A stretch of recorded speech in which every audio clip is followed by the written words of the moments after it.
Hola, buenos días chicos, ¿cómo están? Bienvenidos a su clase de biología. Por aquí les habla la profesora Flor Ángel Izaba. Hoy vamos a tratar un tema que corresponde a los procesos energéticos. Recordemos que los seres vivos estamos considerados desde el punto de vista de termodinámica como sistemas abiertos y en los cuales hay interacción entre el medio exterior y el medio interior de todos los seres vivos. Esa interacción pasa por un intercambio de energía que se realiza a través de numerosas reacciones y donde intervienen una serie de moléculas. Ahora, dentro de las reacciones biológicas que ocurren dentro de los seres vivos, hay unas macromoléculas muy importantes llamadas enzimas, que son proteínas presentes en la célula y que cumplen la función de acelerar la velocidad de las reacciones químicas, que son llamadas entonces catalizadores. En este esquema que vemos acá, vemos cómo funcionan las enzimas en un esquema según lo que vemos acá. La enzima actúa en sitios específicos sobre uno o varios sustratos para formar lo que se conoce como el complejo enzima-sustrato. Posteriormente, la enzima libera los productos y es lo que nosotros encontramos en la reacción que está aquí al final. Enzima más sustrato se forma el complejo y va a generar entonces enzima más producto. Pero, ¿cómo actúan las enzimas? ¿Cuál es el mecanismo de acción de estas importantes moléculas? Las enzimas actúan sobre compuestos o sustancias denominados sustratos. Tal como nosotros vemos acá, podemos identificar la enzima, la cual actúa sobre el sustrato. Ellas representan las enzimas una pieza a juego en ese complejo enzima-sustrato, debido a que hay un centro activo dentro de la enzima que se une con el sustrato para formar el complejo enzima-sustrato. En este momento y bajo este modelo entonces ocurre la transformación de esos sustratos para generar, en este caso, par de productos, y la enzima es liberada para que vuelva a interactuar en la siguiente reacción. Hay un elemento importantísimo que corresponde a la especificidad de la acción catalítica. Recordemos que dijimos que las enzimas son catalizadoras, aceleran la velocidad de las reacciones biológicas. De esta manera hay una especificidad. Disculpen, ¿qué quiere decir esto? Que no todas las enzimas actúan sobre todos los sustratos. Hay un sistema de llave-cerradura tal como nosotros lo vemos. Es decir, se complementan las estructuras químicas de ambas moléculas. Esa acción catalítica, ¿verdad? Corresponde a dos tipos de especificidad. La primera es una especificidad de acción, que es cuando interviene en una acción determinada. El otro tipo de especificidad de las enzimas es de sustrato, cuando actúa sobre una sustancia específica y no en otra. Pero es importante identificar cuáles son los factores que influyen en las reacciones enzimáticas, es decir, en esas reacciones donde las enzimas catalizadoras están incidiendo. Dos factores fundamentales, muchachos, que son la temperatura y el pH. ¿Por qué la temperatura? Pues la temperatura acelera la velocidad de reacción. Recordemos que las enzimas son proteínas, pero llega un momento en que esas proteínas tienden a perder su configuración porque las moléculas son susceptibles a los incrementos o a las variaciones de temperatura. En muchos casos, cuando las temperaturas salen de los valores normales, las enzimas tienden a sufrir un proceso que se llama desnaturalización, es decir, pierden sus propiedades como catalizadoras. Otro elemento o factor que incide en las reacciones enzimáticas es el pH. Evidentemente, como toda molécula química, su estructura y su reacción está influenciada por la acidez o la alcalinidad, que es del medio donde ellas están actuando. Recordemos que el pH mide la cantidad de hidrogeniones o de oxidrilos que están presentes en una solución. Esta cantidad de micromoléculas incide en la velocidad en que estas reacciones se están dando dentro de las células. Ahora bien, en esta gráfica, chicos, nosotros podemos ver cómo es que se comportan estos factores que inciden en la velocidad de las reacciones enzimáticas. Fíjense en el caso de la temperatura, si nosotros graficamos aquí, en este eje la velocidad de reacción contra la temperatura, nosotros vamos a tener una pequeña campana de Gauss donde a una temperatura determinada, denominada temperatura óptima, tenemos una máxima velocidad de reacción. Es decir, que nosotros si extrapolamos acá, vamos a obtener que a esta temperatura vamos a obtener un máximo desempeño de esa enzima. ¿Qué pasa si estamos por debajo o por encima de la temperatura óptima? La velocidad de reacción va a minimizar hasta que puede llegar a un punto donde se desnaturalice propiamente la proteína, en este caso la enzima, y pierda completamente su funcionalidad. De igual manera funciona también el pH. El pH también, si nosotros graficamos velocidad de reacción contra los valores de pH, cerca del valor neutro, las proteínas tienen su óptimo.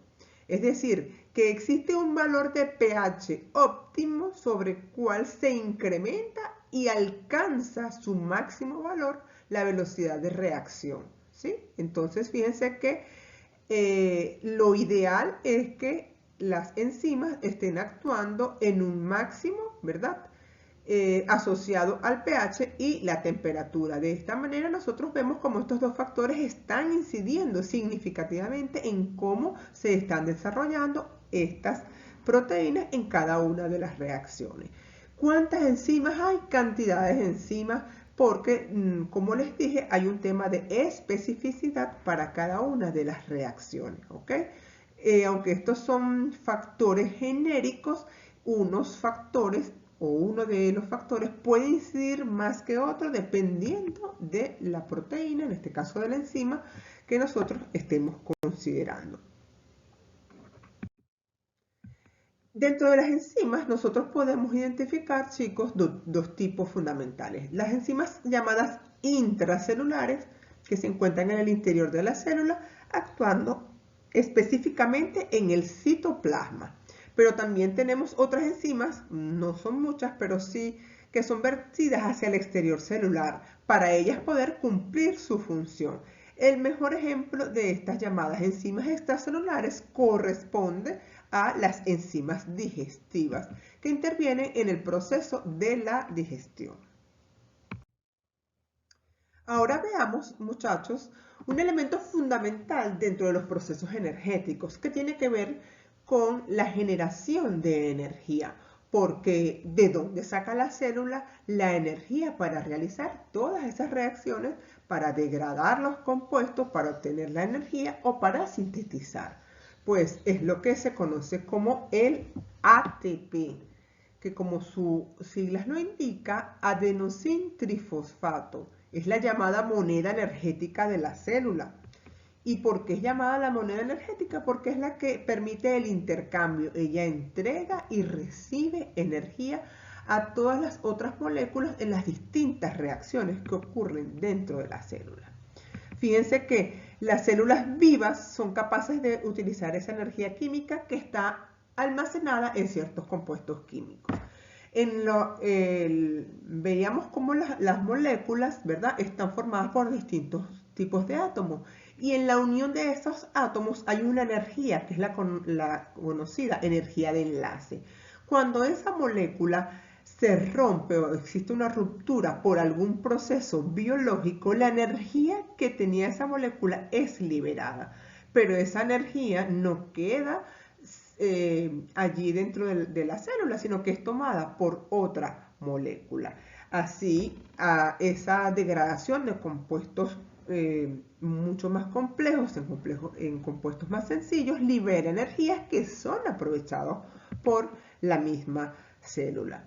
La energía es necesaria para sintetizar numerosas biomoléculas que ya nosotros veíamos, como son las proteínas, los ácidos nucleicos, polisacáridos, fosfolípidos, que constantemente se están generando y requiriendo dentro de las células. Por eso es que nosotros decimos que todas las formas de energía que existen en el mundo son aprovechadas. De hecho, chicos, vale la pena mencionarles que la primera ley de la termodinámica, que habla de que la energía no se crea ni se destruye, solo se transforma. Y los seres vivos somos unos transformadores de energía por excelencia, porque además la energía es la que permite que se realicen todas las funciones vitales. ¿Y cuál es la composición del ATP? Pues el ATP, adenosín trifosfato, nosotros vemos acá en el esquema, ¿verdad? ¿Cuál es la estructura química de esta molécula? Y muchas veces nos preguntaremos, pero profe, ¿estamos en clase de biología o en clases de química? Pues les recuerdo, chicos, que para comprender todos los procesos biológicos es necesario, es fundamental conocer un poco de química. Fíjense que todas esas reacciones que ocurren en el interior de la célula, desde los procesos básicos de respiración, los procesos de fotosíntesis, todos los procesos biológicos que nosotros reconocemos, necesitan la participación de muchas moléculas que están formadas fundamentalmente por elementos químicos. Veamos aquí el ATP, el adenosín trifosfato. ¿Cuál es su fórmula química? C10H16N5O13P3. Quiere decir entonces que interviene el carbono, el hidrógeno, el nitrógeno, el oxígeno y el fósforo, el cual es fundamental. ¿Por qué? Fíjense que el adenosín trifosfato, que es la estructura molecular que le estoy presentando acá, está formado por tres enlaces, por tres grupos fosfatos que están aquí, que son enlaces de alto contenido energético, y esto es lo que le da la maravillosa propiedad que tiene el ATP para transferir, para intercambiar energía con otro tipo de moléculas. En esta lámina, entonces, nosotros vamos a ver cuál es la conformación del ATP. El ATP o adenosín trifosfato, llamada también la moneda energética de los seres vivos, está conformada por una molécula de adenina, que es una molécula que también está presente en los ácidos nucleicos, tanto el ADN como el ARN, una molécula de ribosa y tres grupos de fosfato, tal como nosotros los vemos en la imagen. De esta manera que identificamos nosotros entonces la adenina, que está enlazada con la ribosa, que es una pentosa, un carbohidrato de 5 átomos de carbono, que a su vez también está enlazada con este grupo de moléculas que son los grupos fosfatos, ¿ok? Cada uno de estos constituye un grupo fosfato, ¿verdad? Y por eso se le llama trifosfato, porque tiene tres grupos fosfatos enlazados a la ribosa.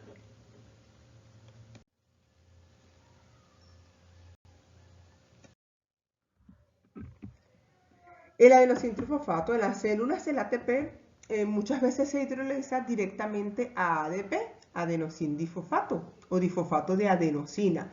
Y el fosfato se libera y libera la energía para las distintas actividades celulares. También para producir calor en los animales como los aves y los mamíferos. En el grupo fosfato terminal del ATP se transfiere a otra molécula en un proceso llamado fosforilación. Es decir, que la molécula que veíamos en la lámina anterior, de esos tres fosfatos, se pierde uno y por eso se convierte en un adenosín difosfato o ADP. Las reacciones de fosforilación transfieren parte de la energía del grupo fosfato de la molécula de ATP al compuesto que será fosforilado y así provisto de energía, que va a participar entonces en una reacción posterior.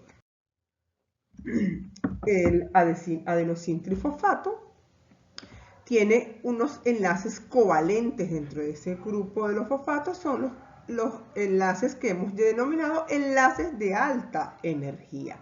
La energía se libera cuando estos enlaces son hidrolizados y es suficiente para poner en marcha muchas reacciones celulares. Por eso es que se le llama la moneda energética universal. El ATP, ¿dónde se produce? Pues en las mitocondrias, una de las organelas fundamentales que se encuentra dentro del citoplasma de todas las células. De hecho, la mitocondria es una de las organelas más importantes. Algunas teorías del origen de la vida dicen que las mitocondrias fueron los primeros organismos porque eran capaces de generar su propia energía. Recordemos que esta es una organela que tiene una estructura en forma de crestas y en cada una de esas crestas suceden reacciones simultáneas para la generación de ese ATP. Ese ATP es una molécula que viaja a través de las diferentes células del organismo. Bueno chicos, hasta aquí la clase que corresponde a los procesos energéticos. Como vemos, pues somos seres dinámicos, activos, que permanentemente estamos interactuando, como lo dije en un principio, con nuestro entorno. Y esa interacción a lo interno y con el exterior se debe a los distintos tipos de reacciones, tanto catabólicas como anabólicas, que suceden en el interior de la célula. Por el momento, esta es nuestra clase de biología. Espero que hayan logrado comprender la importancia de los procesos energéticos. Les quedo a su disposición a través de la plataforma de Google Classroom para cualquier duda, inquietud sobre el tema que hemos tratado en la mañana de hoy. Que pasen un feliz día y nos vemos en un próximo encuentro.